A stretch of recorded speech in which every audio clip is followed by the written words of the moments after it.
Longtime Alabama beat writer Cecil Hurt joining us on Halftime here, writes for the Tuscaloosa News.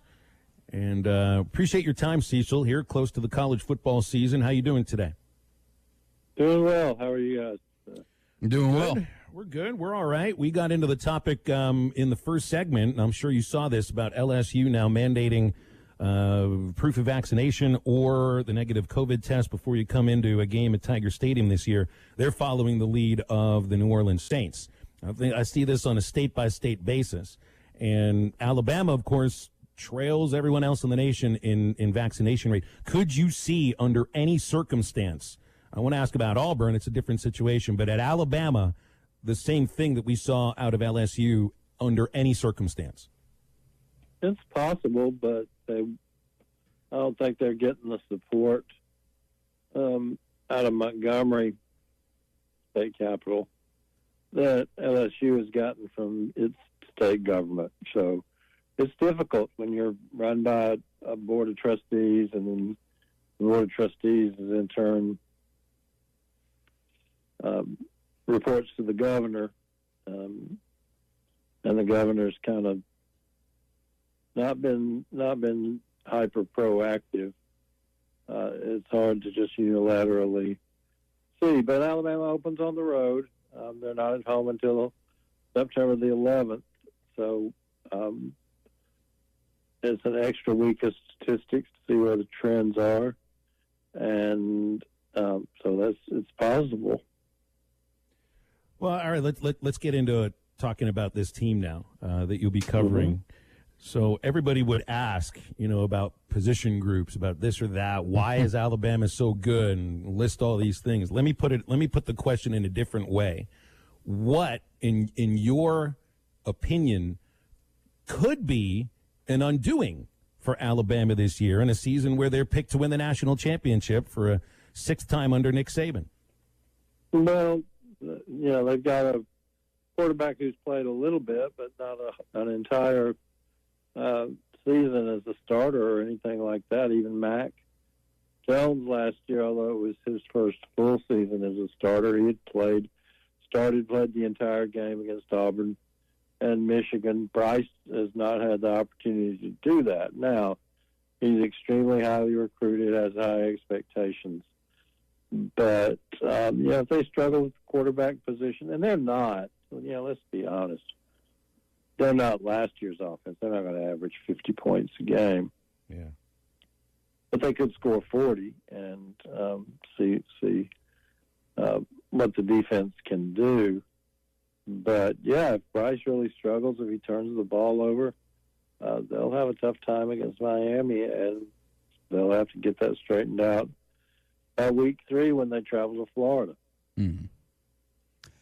Yeah, Cecil, and throughout the offseason, it's been about Bryce Young, how does he replace Mac Jones and that side of the offense? But who's going to replace the productivity that you got out of the Heisman Trophy winner and Devontae Smith? Nobody. You're not going to have a receiver like that. Now, John Mechie's an outstanding receiver. I got a transfer from Ohio State named Jamison Williams, who's from the St. Louis area, and he's going to help them. They have guys. Nobody sits around and feels sorry for Alabama because they're running out of talent. Mm-hmm. That's not the way that works. For Nick Saban, they've got young guys. They had a couple of freshmen in the scrimmage last Saturday, particularly JoJo Earl, you end up with these comparisons that people think you're saying that he's as good as. I don't mean a guy's as good as Jalen Waddle, but I mean he can play that role. He's a smaller, faster guy. But again, Devontae had one of the great seasons in college football history. I was thinking about it today. It wasn't even a close Heisman vote. No, with what he accomplished last year. So, Nick Saban recruits well, but they don't have the next Heisman Trophy winner just sitting on the bench, twiddling his thumbs, and hoping he can get in. But they've certainly got Mechie's an all-SEC level guy. They've been really pleased with Williams, and so they'll be deep enough. Mm-hmm. And as far as the defensive side of the ball, who are going to be some new names and faces that the whole world's gonna know from the Alabama defense? Well, a lot of people already know about Will Anderson, who was a sophomore first-team AP All-American as an edge rusher. So a lot of people are already aware of him. It's not going to be something new, but he can be a dominant player on the defensive side of the ball, particularly rushing the passer. People know about Henry To'oTo'o because he's played so long at Tennessee before coming to Alabama in the transfer portal. So again, it's not a matter of running out of talent. Nick said they've got 8 or 9 guys they can rotate on the defensive line, and that'll be 8 or 9 pretty good guys. And then the one everybody wants to talk about, they've got Christian Harris still at linebacker. They've got Josh Jobe. They've got Jordan Battle. And, of course, everybody wants to talk about Kool-Aid. Kool-Aid and Chemistry. So they're loaded defensively. I have to see how they'll play. College football with 2021 is not college football 1992 where they're going to hold people to 6 points a game, but they'll be a hard team to move the ball against. So I'm entertained kind of by the comments that Nick Saban says about this is not a democracy. I know he's kind of criticizing Jaleel Billingsley a little bit for practice habits and stuff like that. Like Saban occupies this unique position in college sports where he is unquestioned. It is unquestioned that he is the top coach in the sport currently. It very well might be the greatest coach of all time, right? So, but there are a lot of places where a coach would say this is not a democracy, but you don't quite act that way. Has it ever been a democracy under Nick Saban? I mean, he's always come across as being so authoritarian that it's his way or the highway. So when I see him say this, it's no surprise. Yeah, I can't speak really for how it was at Toledo or Michigan State, although I expect he was about the same. But you're correct. Even after winning 1 at LSU, you get so much, you accumulate so much capital, and then after winning 6, he can walk in there, and I'm not saying this is what the upshot is going to be, but if Jaleel doesn't want to do the things that Nick Saban wants him to do, then he won't play him. And he doesn't. He's in a position where he doesn't have to worry about, we've got a tough game against Florida, we got a tough game against Texas. I mean, obviously he wants to win those games. Obviously he wants really good players play well, but he's also at the point in camp and point in preparation for the upcoming season. He doesn't want a problem on his play. You talk about Devontae last year. Not only is he a great player, but he's no problem. He comes to work and practices every day, and young guys see that and say, man, if Devontae's working like that. And it goes back, whether it's Jonathan Allen on the defensive side of the ball, whether it's Derrick Henry, and goes back, at least at Alabama, to Julio. And when Julio is the best player from his planet, whatever planet that might be, and is also out there and working the hardest, then Nick doesn't have any problem motivating guys. When you've got a guy, and Juliel's got NFL ability, could be an important weapon for him.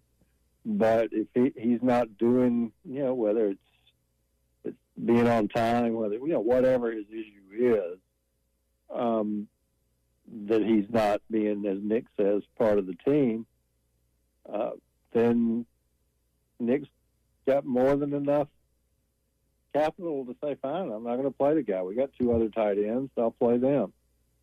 And just isn't in that position. And I'm not, Texas. Sam Pittman. It's important to have the best guys out there, and the difference in going 7-5 and 5-7. Maybe having your best guys out there on Saturday. And I'm sure he runs a tight ship. That's not what I'm saying. But Nick's attitude is, you can do what you want to, and we'd be happy to go 13-0 with you, or we'll go 13-0 without you. That's very true. It's easy to motivate guys, and especially if you're already on the Alabama team, you know that you have the talent, the aspirations to play in the NFL. So that should be motivation enough. But Cecil, two-parter here. How much longer do you think the Nick Saban era lasts in college football? I'm sure you get this question every year before the season starts. And is this going to be the year that a Saban disciple finally gets him? It's possible. He's got a tough road game with Jimbo. He's got a potentially tough one with Kirby. A tough one in Tuscaloosa, but a tough one with Lane Kiffin. So that streak's eventually going to end, just like it ended for Coach Bryant. Gene Stallings eventually beat him in the Cotton Bowl, and those things are eventually going to happen. But how long will they stay? As long as he's healthy and engaged and feels like he can do it, I think relative to the Nick Saban happiness scale, he's happy in Tuscaloosa. His family's happy, and there just aren't a lot of places right now there are places that financially could hire him in the NFL or at Texas if they had to try. But he's sort of done the NFL thing. He's Texas made a big run at him, and he told them no. And so I don't know what other world there is for him to conquer other than what he wants to do is win that seventh national championship.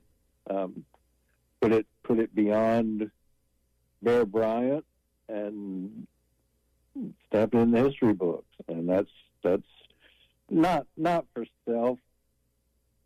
I don't think in his case. I mean, he's a Hall of Famer. Let's be honest, but he's competitively wired that way. Cecil, before we let you go, there with the controversy stemming from last month and Deion Sanders, and say you wouldn't call Nick Saban Nick, but I've heard plenty of press conferences where people refer to him as his first name. Some refer to him as Coach. You're one of the more respected beat writers, I think, in the nation for the beat you cover. When you address Nick Saban at a press conference, what do you call him? Coach. All right. You That's know good why? enough. Why? Because when I got this job, the head coach at Alabama was Paul Bryant, and I was not going to go in a press conference and say, "Hey, Bear, what about this?" That's not how it was done. That's how I learned it, and so that stayed with me. Even I've been, I've had good relationships with nearly all the coaches after they retire. With Ray Perkins, who passed away last year, with Gene Stallings, and if I'm in a conversation with them or with Nick, I'll say Nick. But my experience was as a rookie reporter in that press conference room, you said Coach, because when it was Coach Bryant, everybody said Coach. Well, it's good advice from somebody who knows what he's talking about. Nobody rolled in. I mean, there were some guys, but nobody rolled in and said, "Hey, Bear, what about this?" I don't think that would have been received very well under him or a lot of coaches at that time either. Well, you wouldn't even test it. He may not have cared. And, if he knew guys, but we're down a rabbit hole now. The only people who really I ever saw who called him Bear were his college teammates, because that's where the nickname thing came from. And there would be a few. There was, out-of-town guys, Herschel Missiston from AP. And it didn't bother him. At the same time, most people did not test that. It's not a tread light. It used to be, in that case, it was also a generational thing. It's not anymore. But you tread lightly around legends, that's for sure. The way I've done it. Cecil, we got to go. Appreciate your time and your expertise. It's fun having you on. Enjoy the start of the season, and I know you'll enjoy writing about it. That's for sure. Thank you. Okay. Look forward to seeing Arkansas later this year.